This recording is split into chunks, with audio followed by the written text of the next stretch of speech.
Long before history was written, a war shook the heavens and split the earth. This is the Mahabharata, not just a story, but a cosmic saga of gods, warriors, curses, and fate. A battle between Dharma and the Dharma, truth and betrayal, where every choice shapes eternity. Welcome to Dark Whispers, where forgotten legends are brought back to life. Don't forget to like, share, and subscribe to our channel, and turn on the bell icon and follow the Whispers of Destiny.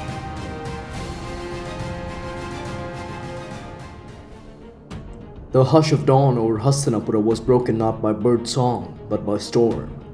Not of wind, but of words. The messenger arrived breathless, face pale, eyes wild with revelation.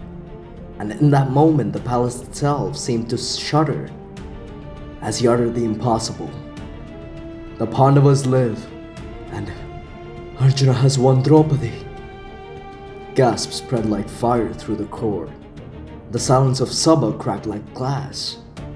Dhritarashtra, seated on the throne of blind legacy, sat frozen, as if time had stuck him. His fingers trembled on the lion's arms of the throne. The words echoed in his mind, breaking the fragile peace he had convinced himself to believe in. Yudhishthira lives. Bhima lives. Arjuna lives. In the corner, Bhima exhaled slowly, his eyes misting, now with weakness, but with ancient grief long denied. Vidura closed his eyes, murmuring a solemn prayer of gratitude. Dronacharya said nothing, but his jaw clenched as the weight of the past returned like a sword unsheathed.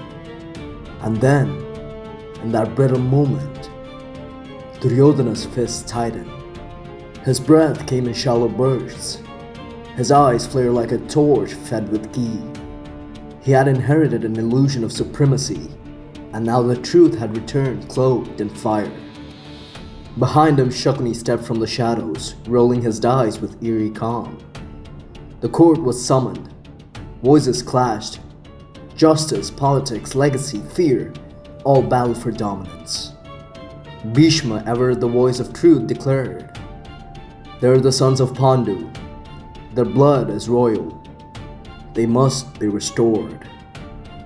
Vidura echoed, "To deny them is to break the spine of Dharma itself." But Dhritarashtra, ever torn between love and fear, offered a compromise.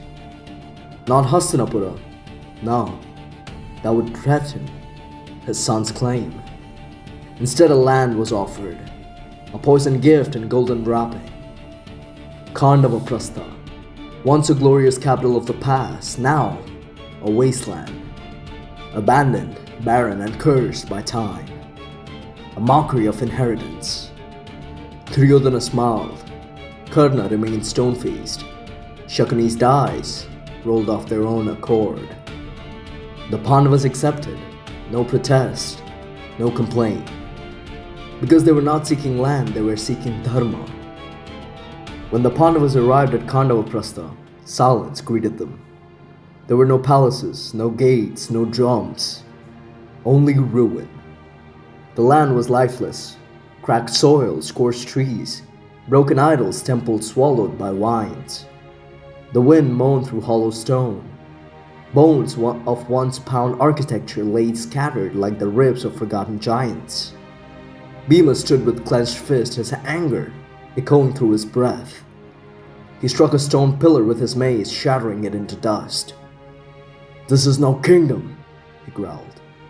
"It is a graveyard." Arjuna knelt beside a broken shard of pottery buried in dust. He picked it up gently and placed it back like an offering. "No land is cursed," he murmured, "only forgotten." Draupadi stepped down from her chariot, her bare feet touching ash. She walked silently through the ruins, veiled in red, unbowed. Her hand brushed against blackened walls, her eyes scanning the ghosts of temples. "They gave us bones, so we would become hollow," she whispered. But her voice held no sorrow, only defiance. Yudhishthira stood still for long minutes. Then slowly he knelt. His palm pressed against the earth, his eyes closed. And in that sacred silence, he heard it. A heartbeat, faint, weak, but alive. He opened his eyes. "This land is waiting," he said softly. "Let us awaken it." And so they began. No kings, no armies, no gold. Only sweat, determination, and Dharma by their side. Bhima uprooted dead trees, clearing paths with strength like thunder. Arjuna laid foundations, drawing lines aligned with the stars.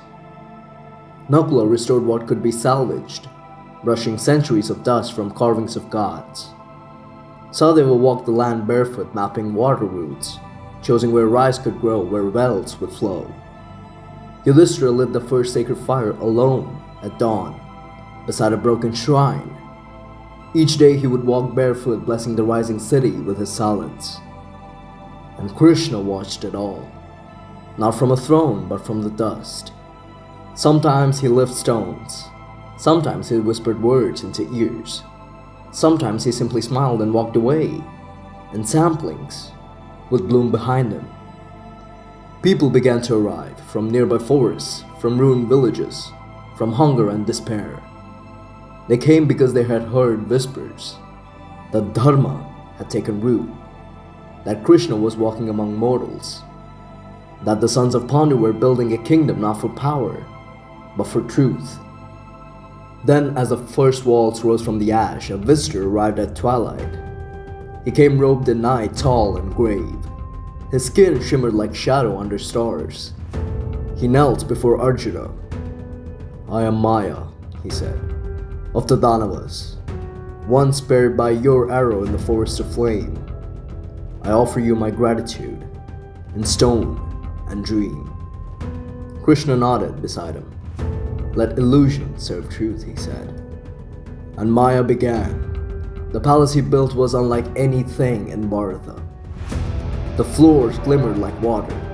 The walls whispered in wind. Doors led to chambers of sky. Ponds mirrored the soul, light danced through pillars that were not carved but conjured. The halls confused even the senses. Sight, sound, weight, everything shifted. But it was no trick. It was Maya. Sacred illusion, divine craft. And at the center of this marvel, a throne waited, not for pride, but for Dharma. When the city was complete, it was no longer Indraprastha. It had become Indraprastha, a city that rivaled the realms of Devas. And the world took notice. On the appointed day, Yudhishthira was crowned. He walked to the altar barefoot, draped in white. A crown of simple gold. He spoke no vow. His very silence was an oath. Krishna poured sacred water from the 5 rivers. Vyasa, who had arrived, had chanted mantras as old as creation. Narada smiled and sang of justice reborn. Draupadi stood beside the throne, clad in crimson silk, adorned with jewels that did not outshine her spirit. Her eyes held fire.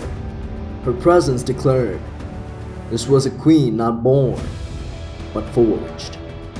And so the sons of Pandu stood together, Bhima like a mountain, Arjuna like lightning, Nakula like the moon, Sahadeva like the earth, and Yudhishthira like a sky. Above them, garlands fell from the heavens. Even Indra watched and was silent. Indraprastha was no longer a kingdom, it was a beacon. But far away, in Hastinapura, a different fire was lit. Duryodhana listened to the stories of mirrored halls, of Draupadi's beauty, of Krishna's grace, of people chanting Yudhishthira's name in temples. Each tale was a dagger through his heart. He sat alone, fingers shaking. Then with sudden fury he tore a scroll and threw it into the brazier. The flame rose. He turned to Shakuni.